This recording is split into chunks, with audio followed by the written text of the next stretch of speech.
What was the most worrying letter you've ever gotten in the mail? Back when we were in the process of fostering our middle kid, I got a letter saying that his biological grandmother was going to be fighting for custody. We had never heard of her before.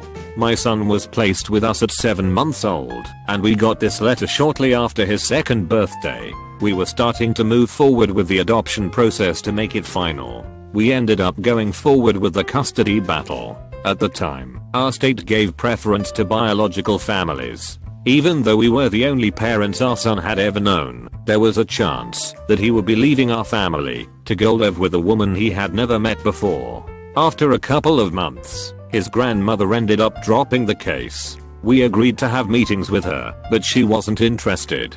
My son is 10 now, and we haven't heard from her since then. It's still kind of crazy to imagine him not being in our lives.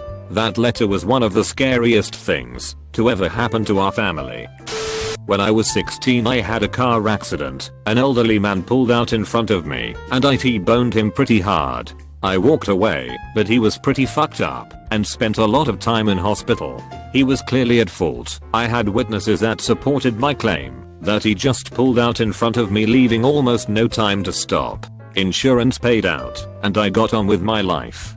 3 years later, I received a letter from his lawyers claiming well over $1 million in damages, outlining all the horrendous medical issues the gentleman had due to the accident. I was distraught and thought my life was over. Had visions of being dragged through the courts and of being portrayed as a monster, essentially what the letter suggested.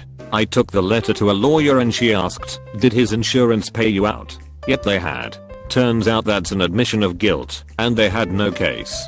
She wrote a letter and I never heard another thing about it. I still feel bad for the old guy, who would almost certainly be dead by now. I feel terrible that his final years were spent in pain and in huge financial strain from all the medical procedures.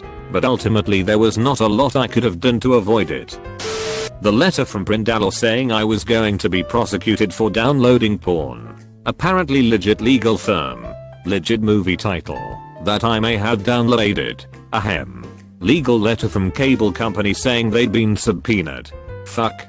30k in court or I could settle for about 3k. Spent a few weeks trying to figure out what to do, answering increasingly aggressive phone calls and emails. How to explain to family and friends that I downloaded teen, redacted, holes, redacted VI. Then I found out it was probably a scam. Told them I lawyered up and they could come get me. Then spent the next 3 years watching their business model implode as the courts and the FBI caught wind of what they were doing. My second Harvard rejection letter. I thought they rejected me so hard they had to send 2 rejection letters to make their point. Got a notice for a toll evasion with a picture of a car that looked like mine. Had the same license plate and state, but I knew it wasn't mine and couldn't have been my car. I had my car with me that day and wasn't in that area. Turns out someone found my car, manufactured license plates with my plate number and likes to evade tolls on my behalf. I was able to prove it thanks to Reddit and pointing out the fonts were wrong in the picture. I have since returned my plates and have a receipt that I surrendered my plates, and it's on my DMV abstract that I surrender my plates. The supervisor at the DMV showed me his computer screen, but to this day I still get toll evasion notices and fines. I get to try and defend myself again.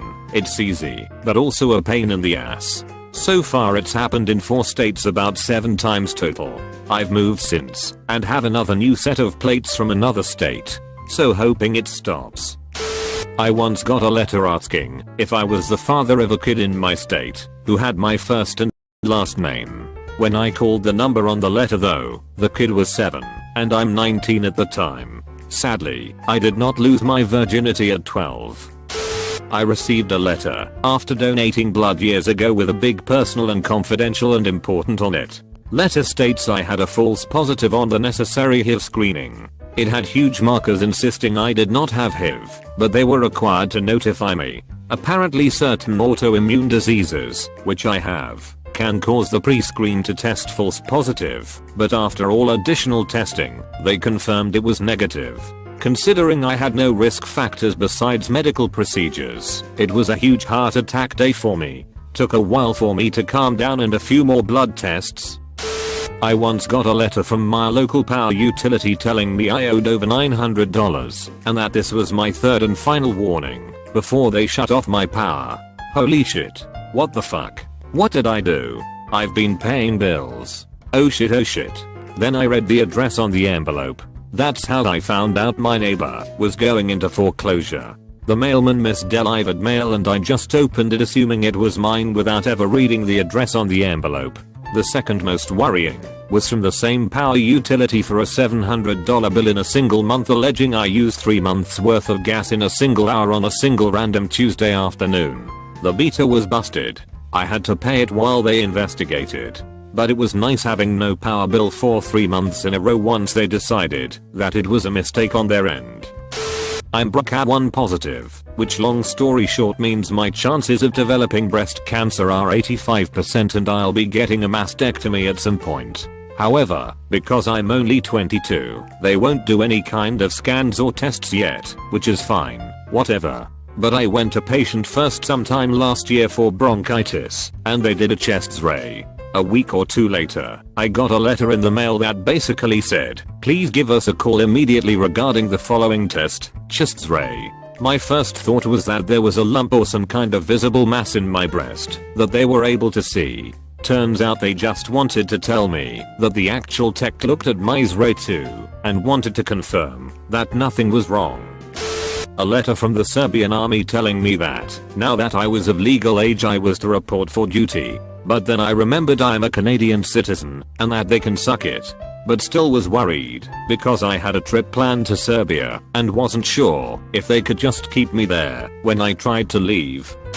At 17 years old, I was summoned to court for cyberbullying charges after breaking up with a girlfriend for cheating on me. I sent her a Facebook message after she admitted to cheating on me, saying how could you be so heartless to cheat on me during your aunt's wedding. I counter-pressed for the same charges, since I had a slew of messages from her where she was telling me how worthless I am, and how I should end my life. Poor girl wasn't expecting the judge to rule a restraining order in my favor that day. It all started after a week at a college in upstate New York. I was up there with a friend for a concert that I don't remember. I got incredibly drunk as did my friends and none of us remembered anything. A week later I woken up by one of my parents who was tearing into me and wondering what happened on my little vacation.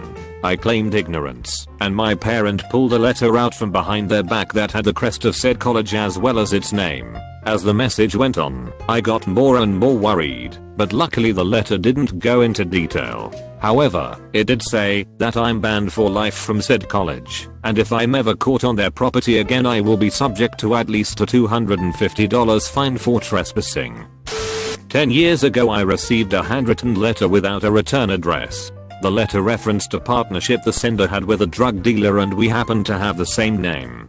Their business had obviously gone south and now, the sender wanted payback on his one-time friend who was not me. I brought the letter to the police, and they said there was nothing they could do, since there were not any direct threats made. A week goes by and another letter shows up. This time it includes a tape. The sender goes into detail about how his ex-partner screwed him over, and how his revenge will be swift. He ended it by saying that he is a butcher, and I'm going to find out how skilled he is with his carving knife. This time when I brought the letter to the police, they took action. The sender meant to deliver it to you/Chris Mihana bitch who lived in the town over. He obviously didn't take much consideration to send it to the right person. The police told me they took care of it, and I never received any threats again. I received a letter of acceptance to a prestigious paid internship that would have seriously kickstarted my career. I cried. I told my parents. I went out to celebrate with my friends. A week later, I got a letter stating the first letter was an error and I hadn't been accepted after all. The thing is, I had kept my application a secret, so I wouldn't have to tell my friends and family the bad news if I didn't get in. Then after I told everybody, I had to tell them all that I was, in fact, a giant loser with no career. An eviction notice, actual court papers, for non-payment of rent. I just about lost my mind. Rent was paid a day late. I had told my landlord it would be, and there wasn't an issue, and deducted from my account and everything. Late fee paid too. Never got a notice posted or sent to me. I frantically called my landlord, and they didn't pick up. Emailed the office and they seemed confused. They said my account looked good and there would not be an eviction. I had to send a picture of the eviction papers I got before they took me seriously and had the eviction case dropped. Apply for life insurance, and about 4 weeks later a letter showed up in the mail from them. When I pulled it out of the envelope it indicated that I had tested positive for HIV. Fell to my knees and let out a strangled scream, then turned the piece of paper over and noticed that it was a negative HIV test on the back. The cheapest at the insurance company used the same piece of paper with 2 different forms on the front and back, which resulted in me calling the president of the insurance company and inviting him to duck himself with something long and pointy.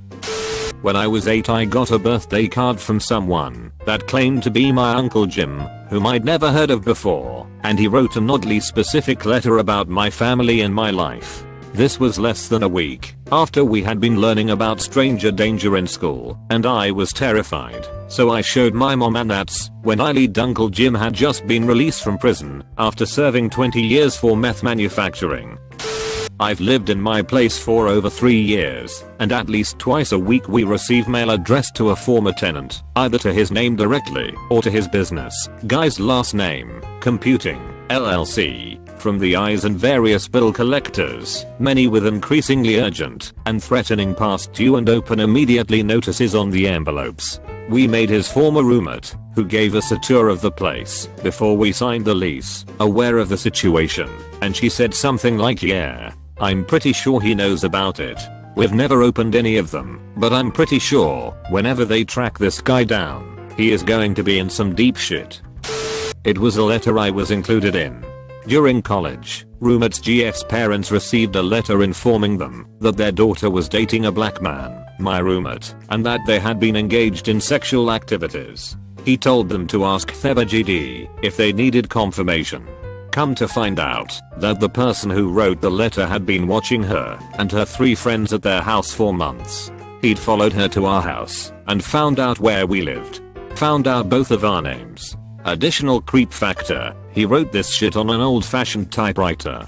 He also discussed how the GF wouldn't be judged well during the end of days due to her behavior. It made me feel gross that he thought I would totally be on board with ending their relationship, because I obviously didn't want interracial dating either.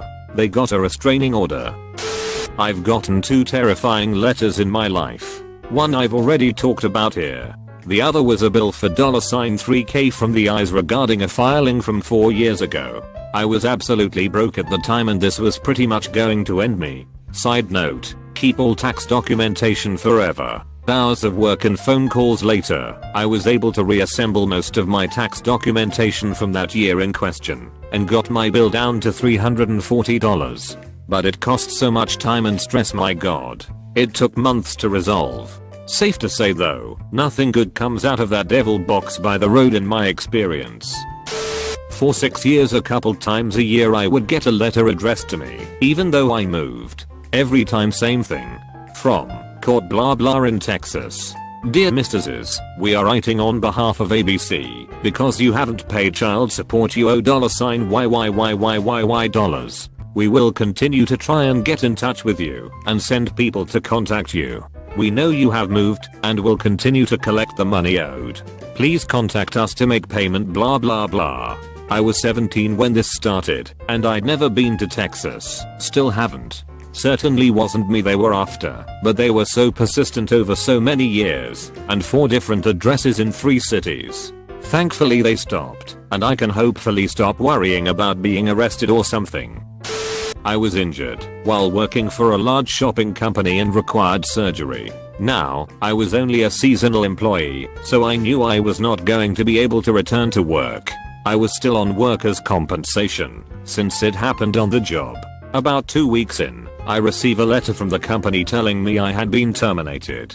It turned out to be an automatic form letter that was not meant to go out to me, but I was planning to work for them again later in the year, seasonally again, so I was worried that I would not be able to be rehired. I once got a death threat. It was something straight out of a movie. All of the words were spelled out with magazine clippings, and it had pictures of dead people pasted all over it. It said something to the effect of "I know everything. I will expose you, and then you will die. Needless to say, it scared the shit out of me. I picked up the phone to call the police when I suddenly realized that the envelope was actually addressed to my ex and was marked return to sender. Some medical lab sent me a $90 or so bill for a test I never asked for that was just labeled experimental, therefore insurance wouldn't help me with it. I still had to pay it, and to this day, have no idea what it was for. All they would tell me was that it was because I wanted birth control. I blame the government being ridiculously unfair to us responsible ladies. Give us that shit like Advil. Goodness knows the population needs it.